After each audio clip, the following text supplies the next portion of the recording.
মুভির শুরুতেই আমরা দেখতে পাই যে কোরিয়ান একটি উপদ্বীপ যার নাম পেনিনসুলা, সেখানে ভয়াবহভাবে জম্বি ভাইরাস ছড়িয়ে পড়েছে।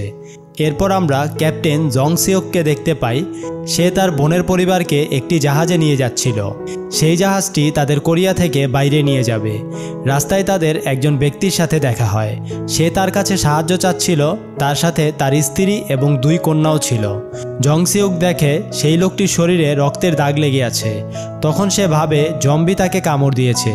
সে এটা ভেবে তাদের ফেলে রেখে গাড়ি চালিয়ে চলে যায়।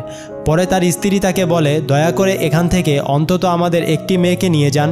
কিন্তু জং সিওক গাড়িটিকে চালিয়ে চলে যায় সেই জাহাজের দিকে এবং জাহাজ কোরিয়া থেকে বের হয়ে যায়।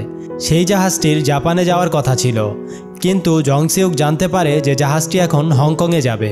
তিনি ক্যাপ্টেনের সাথে এই ব্যাপারে কথা বলতে যায় এবং সেই সময় কেবিনে একজন জম্বি ভাইরাসে সংক্রমিত ব্যক্তি জম্বিতে রূপান্তরিত হয়।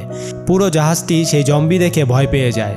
জং সিওকের ভাই চুলমিন, যে খাবার নিতে লাইনে দাঁড়িয়েছিল, সেও বিষয়টি দেখে ফেলে। এই খবরটি জেনে জং সিওক সেই কেবিনে চলে যায়, কারণ তার বোন এবং ভাগ্নে সেই কেবিনেই রয়েছে।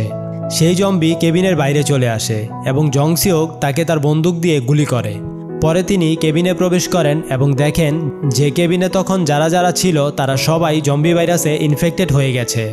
আর সেই ইনফেক্টেড লোকদের মধ্যে তার ভাগ্নেও ছিল। তার বোন তার ছেলেকে ধরে বসেছিল।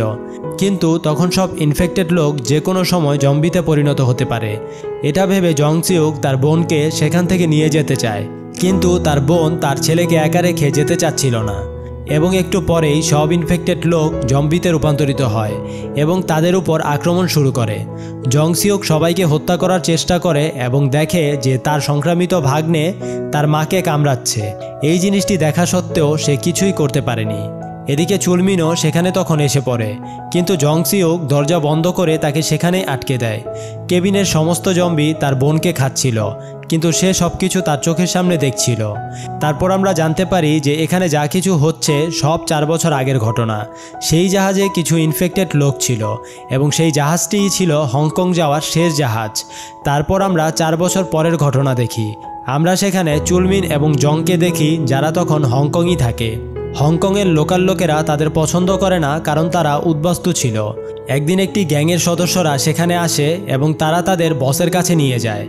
তাদের বস তাদের একটি কাজের প্রস্তাব দেয়। তাদের বলে 4 সদস্যের একটি দল তৈরি করে তাদের কোরিয়ান উপদ্বীপ পেনিনসুলাতে যেতে হবে।